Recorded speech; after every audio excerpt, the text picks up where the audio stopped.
வணக்கம். வசந்தமீரா சேனல். இன்றைக்கி வசந்தமீரா சேனலில் இந்த பச்சை சுண்டைக்காயை வச்சு ஒரு பொடி தயார் பண்ண போகிறோம். அதுக்கு தேவையான பொருள் நான் இந்த அளவில் ஒரு கப்பு சுண்டைக்காயை நல்லா கழுவி தண்ணி வடியை எடுத்து வச்சுருக்கேன்.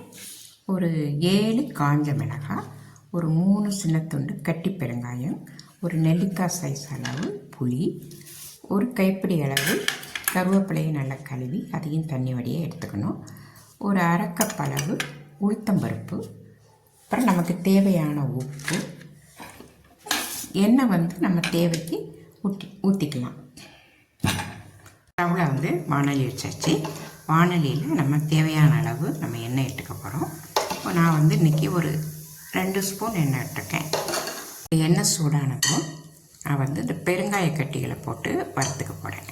பெருங்காயம் நல்லா வறுப்பட்டதும் நம்ம வத்தலை சேர்த்துக்க போகிறோம். இந்த வத்தலை போட்டு கொஞ்சம் நல்லா வறுத்து எடுக்கணும். இந்த வத்தலும் பெருங்காயமும் நல்லா வறுப்பட்டுட்டு அதை நம்ம தனியாக எடுத்து வச்சு அடுத்து நம்ம உளுத்தம்பருப்பை சேர்த்துக்க போகிறோம்.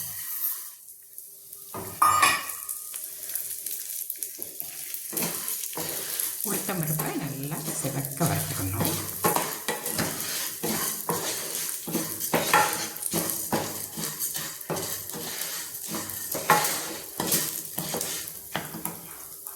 இந்த உளுத்தம்பருப்பும் நம்ம நல்லா வறுத்துக்கிட்டோம்.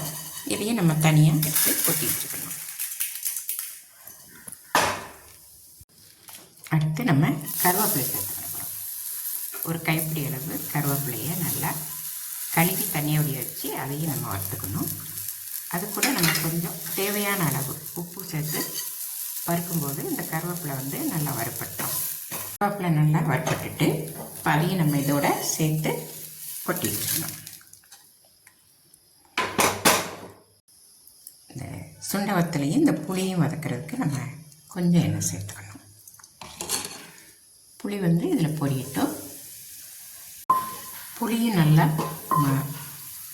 வறுபட்டுட்டு அதையும் எடுத்து வச்சு இப்போ இந்த சுண்டை வத்தலை நம்ம மிக்சியில் சேர்த்து ஒரு சுற்றி நம்ம வறுக்க முன்னாடி எடுத்துக்கிட்டால் அது கலர் மாறாமல் இருக்கும். நம்ம வறுக்கும் போதே அந்த மாதிரி எடுத்துக்கணும்.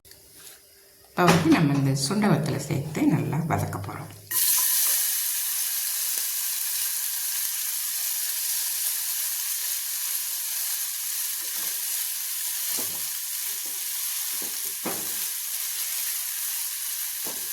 சுண்டை வத்தலை நம்ம தண்ணி நல்லா வறுக்கிற அளவுக்கு வறுத்து எடுத்துக்கணும். நல்லா வறுபட்டுட்டு இப்போ இதை நம்ம அந்த வறுத்த ஜாமான் கூட சேர்த்து நம்ம நல்லா ஆற வச்சுக்கணும். அவ்வளோதான். ஆற வச்சதை இந்த மிக்சியில் நல்லா திரித்த பிறகு இந்த சுண்டைக்காய் பொடி தயாராகிடுச்சு. இது நம்ம சாதத்தில் போட்டு சாப்பிட்லாம். ரொம்ப நல்லாயிருக்கும். நீங்களும் தயார் பண்ணி பார்த்துட்டு எப்படி இருந்துச்சுன்னு வசந்தமீரா சேனலை லைக் பண்ணுங்கள், கமெண்ட் பண்ணுங்கள், சப்ஸ்கிரைப் பண்ணுங்கள். நன்றி, வணக்கம்.